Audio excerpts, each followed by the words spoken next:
7 things I'll never spend money on again. How to save money faster. Have you ever asked yourself if you could be spending your money more wisely? Do you find that no matter how hard you try, at month's end, you have next to no money to show for all the hard work you put in? What if I told you that there were 7 things you could cut from your budget right now that would save you a significant amount of money every month, helping you reach your financial goals much sooner? Well, in this video, I'll tell you 7 things I will never spend money on again. Item number 1, banking fees. Have you ever looked at your bank balance and wondered where all these small charges came from? These charges are likely convenience fees, and these types of fees are kind of like someone picking money out of your pocket on a monthly basis. These fees are usually costs for withdrawing, transferring, or exchanging money.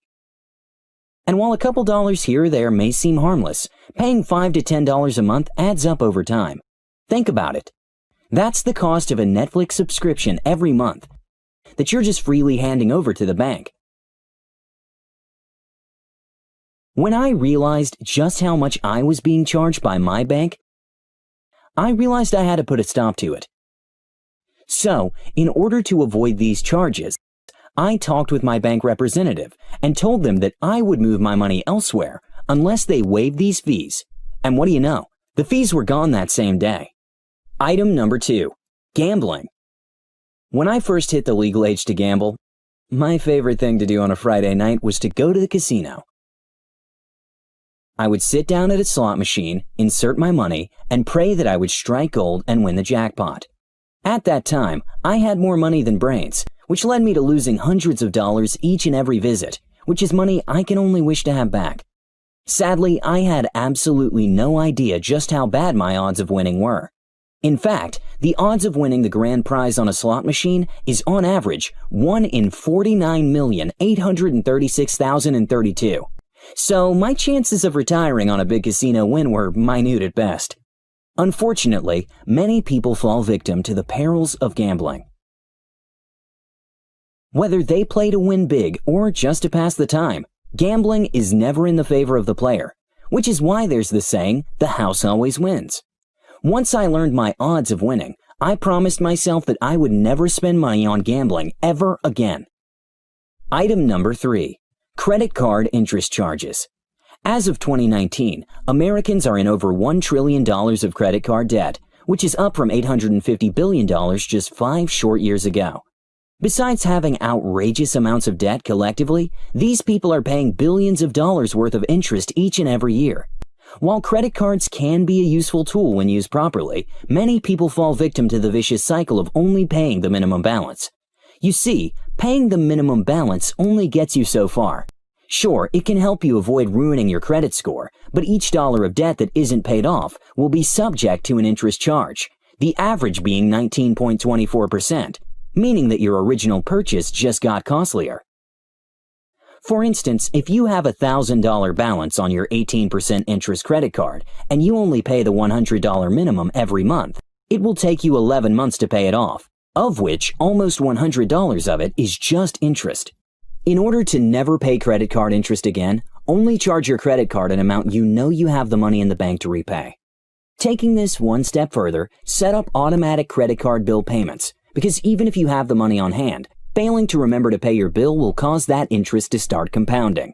Now, if you already have credit card debt and are paying exorbitant interest charges every month, there is hope.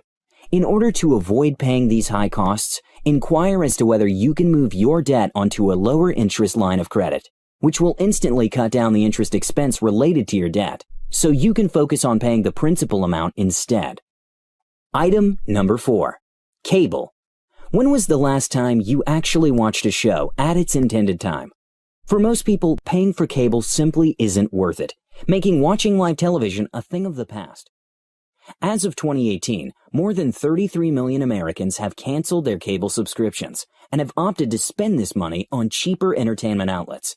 For instance, more than 150 million people are watching Netflix every single month, followed by 90 million on Amazon Prime and 55 million on Hulu. Using these streaming services is not only cheaper, but oftentimes they have better original content than most television stations, making the switch to streaming a no-brainer. But if you want to reduce your entertainment costs even further, then you're in luck, because I have another great suggestion, and it's the platform you're watching this video on right now.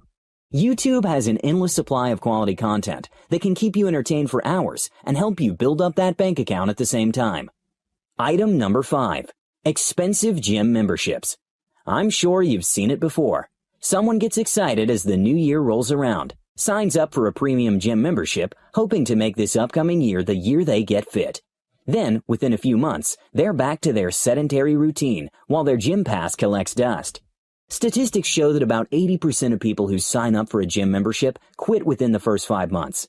And what's worse is that many of them become too embarrassed to admit defeat and continue to pay for a service they'll never use. This issue is only compounded when those aspiring gym goers pamper themselves by signing up for expensive gyms, thinking it will push them to work out more regularly. Now, obviously, a gym membership isn't a waste for consistent gym goers, but even these people need to ask themselves if they're paying for more than they really need.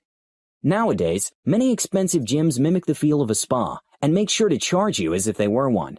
If you want to save money while getting or staying fit, ask yourself, what's the real reason I go to the gym? And are there more budget-friendly options I should consider? Item number 6. Extended warranties. You are seconds away from completing your transaction when the salesperson asks one final question. Did you want to get the extended warranty? Being a cautious person, you opt to add in the extended warranty, increasing the total cost by almost 50%. But at least you're covered, right? If this sounds like you, then don't worry, you're not alone. In a 2018 survey, about 30% of respondents said that they regularly opt in for extended warranties on home electronics, major appliances, and cell phones. And I, too, was once this person. However, over time, I came to realize just how much of a ripoff this really was. I was spending sometimes up to half the value of the product in the case that something would go wrong, which almost never happened. Personally, I've stopped buying extended warranties altogether, but if you still feel the need, then before shelling out extra money, ask yourself the following things. If this item breaks, can I afford to replace it without causing financial duress? Does the product already come with coverage from the manufacturer? And would buying a higher quality item outweigh the cost of adding an extra warranty to this purchase? Item number 7. Trying to impress people. Stemming from primitive times where tribe members would either be accepted by a group or die, humans have always had an inherent need to fit in. Over time, our ability to survive in our environment has become significantly easier. However, our need to be accepted hasn't changed, which has led to a culture of spending money to fit in. As quoted in Fight Club, we buy things we don't need with money we don't have to impress people we don't like. And for most people, this statement has been or continues to be true. Whether it's buying a new outfit to impress a girl at school or purchasing a larger home to show off to your friends, spending to impress is not advisable. Sadly, I used to be someone who would buy all designer-name clothes to show off to my classmates. However, as I've gotten older, I've luckily become much wiser, realizing that the people worth having around will like me for my personality and not for my wardrobe. But beyond making more genuine connections with people, there are actually many other benefits to avoiding this frivolous type of spending. For instance, when you don't spend to impress, you end up saving more, meaning that instead of just looking rich, you can actually end up being rich. So, next time you put that item in your shopping cart, ask yourself, am I buying this for me or for someone else? And there you have it, guys. 7 things I hope to never waste money on again. 1. Banking fees. 2. Gambling. 3. Credit card interest charges. 4. Cable. 5. Expensive gym memberships. 6. Extended warranties. And 7. Trying to impress people. Thank you guys so much for watching, and let's chat in the comments section. What useless things do you waste your hard-earned money on? If you like this video or think it would benefit a friend or someone else, please share it.